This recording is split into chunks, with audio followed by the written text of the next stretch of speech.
This is the Sailing World on Water, April 2, 2021. Here are highlights of the global sport of sailing, in the last 7 days. The fabulous TP52 Super Series announced that they are ready to race in a special Atlantic Series, in 2022. Sir James Ratcliffe, backer of Sir Ben Ainslie's America's Cup Challenge team, has thrown his hat in the ring again, and suggested a match-up, one-on-one, with the defenders Emirates Team New Zealand, in the Solent, at the Isle of Wight next year, for a deed of gift type match-up. Naturally the noise has been deafening, and the New York Yacht Club is not amused and Prada is ready to challenge again. Stand by for further action, good and bad. Martin Bowman talks about the youth foiling, Liberty Bitcoin Cup. This is a youth series complementing the America's Cup, with teams from all over the globe. Day 3 of the pre-Olympics in Lanzarote saw the final qualifying for the medal races. At last the story behind the challenge for the 36th America's Cup by INEOS Team UK, all the background footage. This is a must-see. The Melges Midwinters were held in Sarasota, and we have Day 1 action. Big waves, big wind.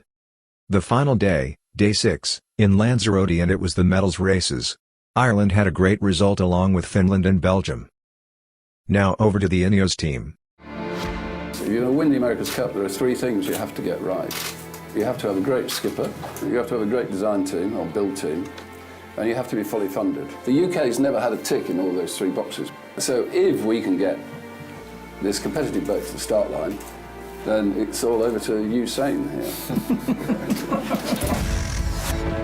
Big thanks to Jim and Andy and the INEOS team for making this commitment, huge commitment to us, and as a group we're all incredibly focused and determined to get this job done.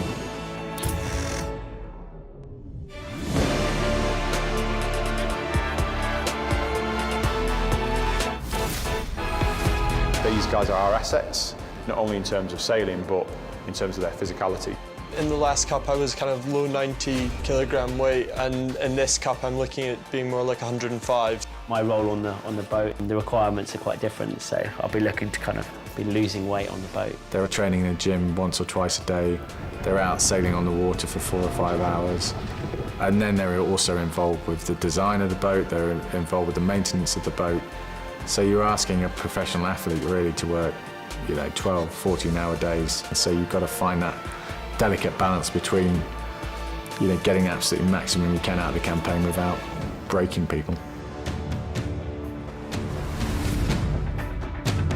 We've got a really good squad. We've got a really solid core. We've picked some of the best talent in world sailing.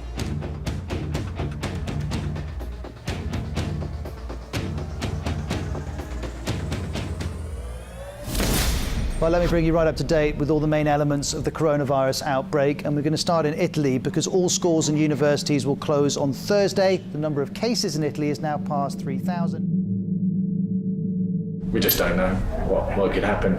We're expecting things are going to get worse in the UK. And again, if that's the case, people ultimately need to be with their families. Trying to work out what to do with RB1 and keep RB2 on track.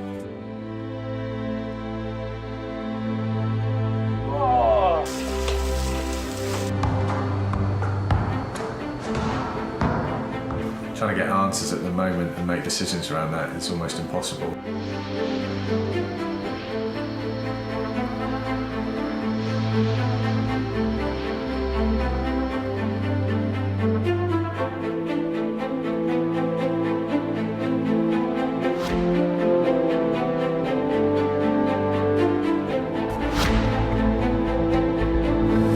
And the start is underway of the America's Cup World Series. Here's the problem. Something mechanical. Completely locked out here. Unfortunately, we were way off the pace in terms of being able to control the boat. Trouble for INEOS Team UK. Clearly, we've got a bit to work on.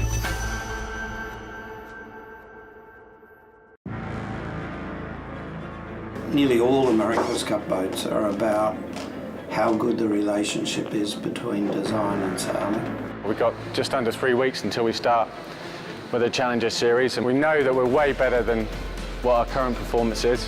All of us need to believe this is our problem.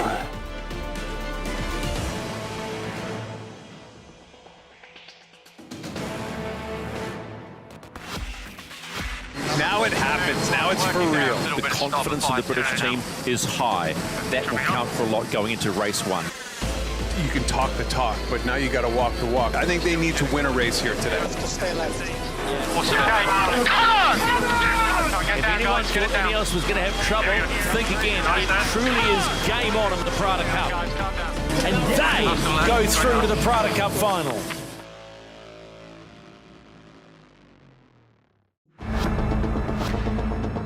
You respect your opponents, you don't fear them. I think it's going to be a fantastic fight. You want to be racing at the highest level against the best, and this is it, so we're excited. And the battle for the right to challenge Emirates Team New Zealand for the old mug starts now, and it's Luna Rossa in command from the go. Luna Rossa takes first blood against INEOS Team UK. We can sail a hell of a lot better than that, and we need to. Boys, Luna Rossa 2-0.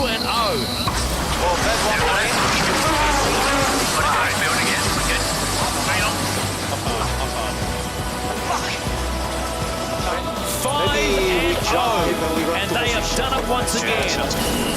The Prada Cup final is far from over. INEOS Team UK are heading towards the finish line, and they will bag their first win in this final. This team won't give up. Pretty tight, huh? It felt like the right thing to push it. I think if I was doing it again, I think I'd do the same thing. 170 years of hurt continues for that man who has led this team so proudly. INEOS Team UK Sorry, guys. are out. Good effort, though.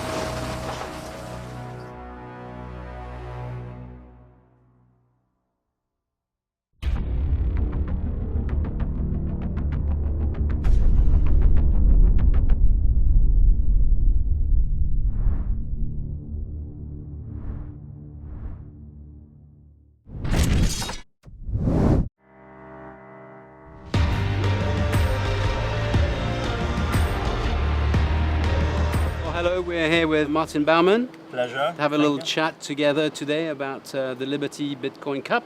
Tell us a bit about yourself, your sailing pedigree. I'm actually a passionate water sports person since my earlier days. I started windsurfing when I was 9. I worked as a windsurfing instructor actually in my summer holidays and became kite surfer, competed in sailing early on. I'm now here member of the Hong Kong Royal Yacht Club and compete on the Dragon sailboat fleet.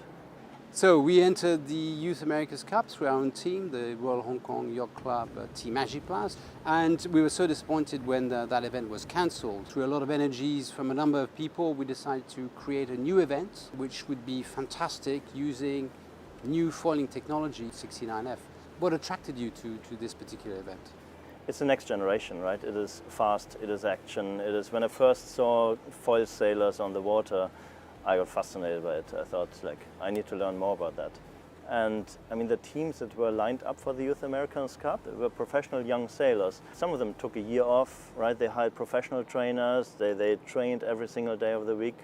So I felt this is something to support, worth supporting, right? Thanks to you, the Liberty Bitcoin Cup is very much a reality today. But there's a bit more to it than that. So the prize award of the whole event is one full Bitcoin. And it's, you know, Bitcoin is becoming more and more of a real asset these days. It's interesting that in sailing is a very traditional sport, I would say, right? And traditionally in sailing, gold was always the highest premier, right? It was Gold Cups, the most inspiring thing to win.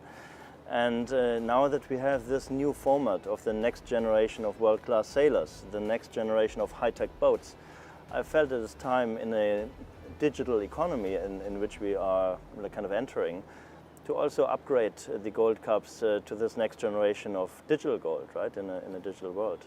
Gold is not the ultimate anymore.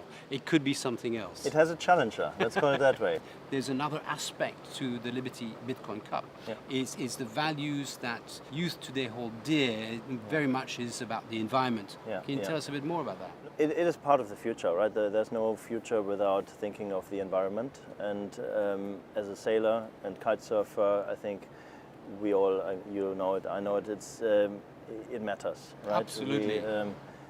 we want to give a sign, and not just a sign, we also want to do actively support clean oceans. So indeed, very exciting times ahead. I mean, we're seeing a new standards that could replace gold.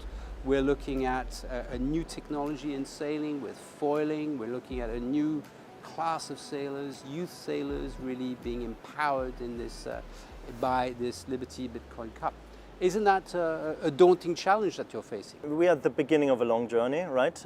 Both with these cups, the sailors are at the beginning of a long journey of their professional sailing career. I believe they're in a breeding ground now to become the next America's Cup sailors.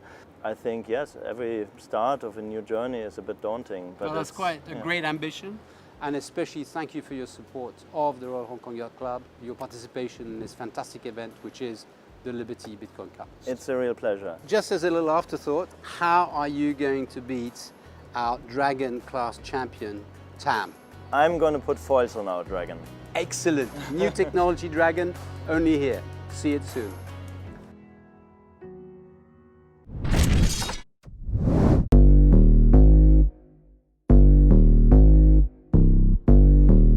So day 3 saw the final race of the qualifying series, sailed in a moderate easterly breeze. The day belonged to the Spanish boat, number 97, who had 3 first places, but they're being chased hard by Denmark 7 and Ireland 99, who are hungry for that Olympic ticket.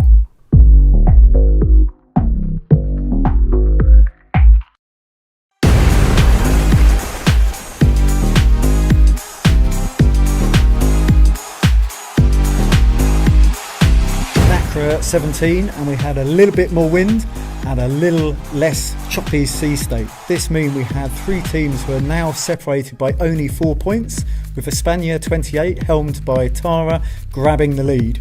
Lots more racing to come, and it looks like the end of the week we're in for some big breeze.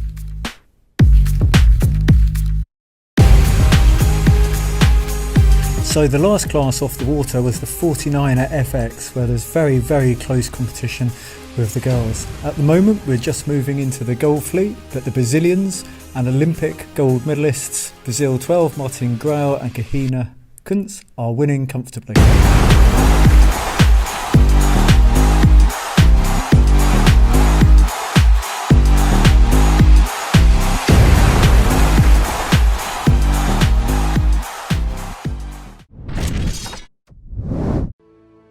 When Team New Zealand won the America's Cup in 2017, it meant that they got to choose not only where the next event would be staged, but also which type of boat would be used. What they came up with took everyone by surprise. People felt, wow, they've really, really gone for it with this concept. It is absolutely unique. Nobody has sailed a boat like that before. It's something that we've never seen in sailing. And make no mistake, this is a very, very radical boat. Some design teams will get it right and some will get it wrong. This could be seriously cool, but also, is it frankly, is it going to work? The only way to find out if it was indeed going to work was to build a test boat. It comes with a high degree of complexities. It does suggest that we've created something inherently unstable, which we have. So it's going to be amazingly difficult to sail, but we're super excited to get our hands on it. So yeah, exciting times.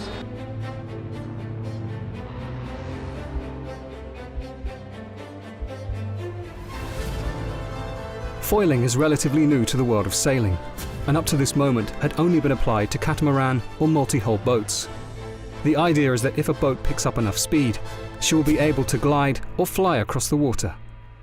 INEOS and Ben were the first revelation that actually, eureka, this thing works.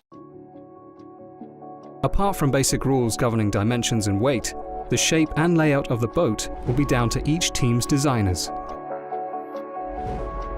The sailing team said to the designers, make the fastest boat possible, and we will fit in around your design. As it is new technology, each team will get to build 2 race boats over the next 2 years. With the shape of the boat now decided, it was time to build the carbon fibre hull. But first, they needed a mould. If this is the male plug, which we're standing on now, we build the mould on like that, turn it off, that's our mould. This will actually be more or less the finished kind of geometry of the deck. It's the first time anyone from the team had seen the scale of the boat up close, and there was only one way to describe it. It looks big, yeah, it looks good. I mean, the curve at the back is really big. Yeah, it's a big bit of kit. Oh, indeed. It's big. Big. It's not that thick in the scheme of things, is it? No. Carrington's Shipbuilders in nearby Hythe is where the carbon fibre hull is being kitted out and finished. It may look pretty simple from the outside, but when she is finished, there will be 18,000 separate parts. That's going to be an interesting challenge.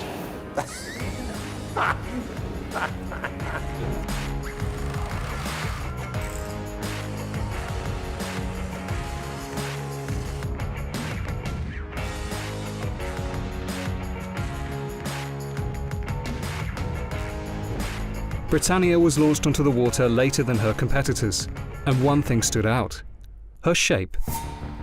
This is the first indication that they're anticipating a boat that will be falling pretty much the whole race. Whereas our boat's designed to be floating some of the, and the Kiwis just have discounted that side of the competition. So the tough decision for us is which way we go with the second boat. With so much to do and such little time left, the team sought support from one of the world's leading race teams. We make a car that is designed with one purpose in mind, and that's to win races and win championships. They make a boat that is exactly for the same thing. And every single design decision they take is in pursuit of that goal. Every single design decision we take is in pursuit of that goal. That tends to give a very similar mindset amongst the type of people that do boat design and the type of people that do car design. We actually have a few of our staff members working permanently with the team. Our input there has been, I hope, helpful. I hope we've sort of felt like good teammates to them, but it's their competition. With Mercedes Formula One engineers now on the team and helping with data analysis and part sourcing, IT UK was able to get back on track with the build of Raceboat 2. However, critical sailing time on the water was in short supply.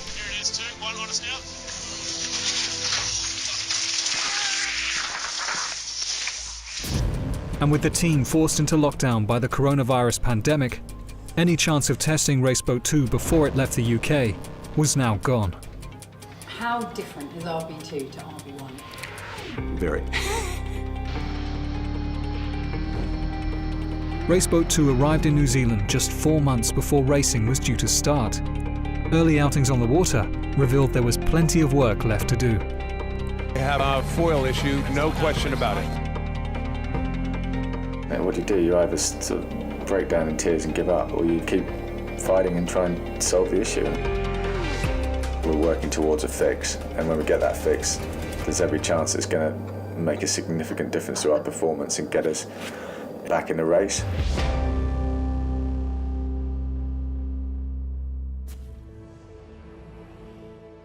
By the time the round-robin races came around and the wind began to blow, the team had sorted out their foil issue and were back on track. It was clear that sailing in an AC-75 was like nothing else experienced before in the America's Cup. When you're on the boat and you look around the people that you're sailing with, you know they're the very best in the world. You look at the bit of kit you're standing on, and you know that nobody else, it's like walking on the moon for the first time. You know that nobody else in the history of the sport has done what we are doing right now. There's never a boring day out there, that's for sure. There's no doubt where Sir Ben Ainslie sees the future of the America's Cup. I think the AC-75 class has proven to be a real hit. Credit to the teams that came up with that concept, and we would like to see the Cup stay in the AC-75.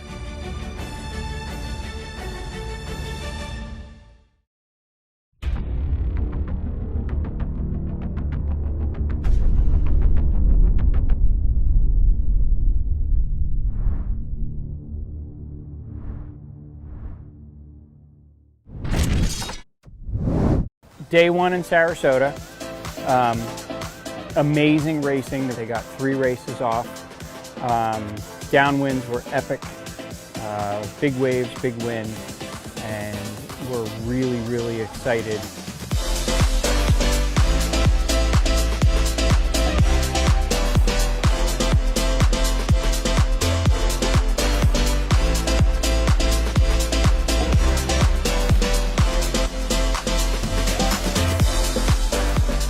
Today it was ripping. It was great. About 15 to 17 on average, with definitely some 20 knot puffs.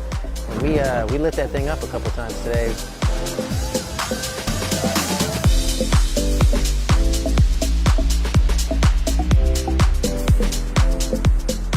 We figured out the upwinds a little better today than the last event, which was great. But they're really a lot of fun.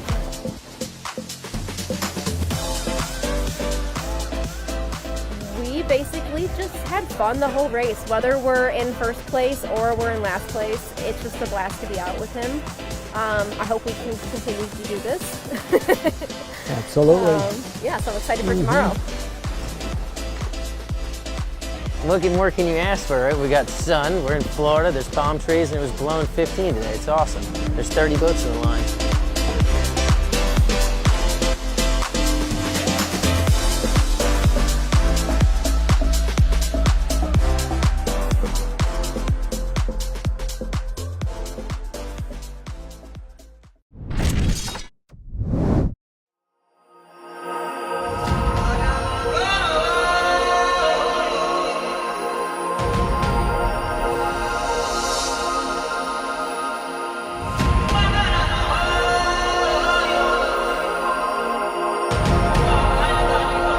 Finals day and day 6 of the Lanzarote International Regatta started with race 7 and 3 teams qualifying for the Olympic Games of Tokyo. After 4 years of fighting, congratulations Ireland 99, Finland 27 and Belgium 240.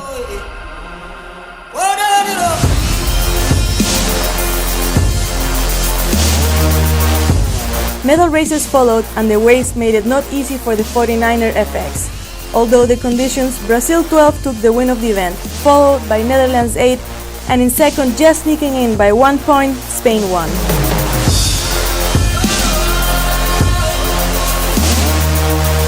The 49ers started their final races knowing already who was in first and second place.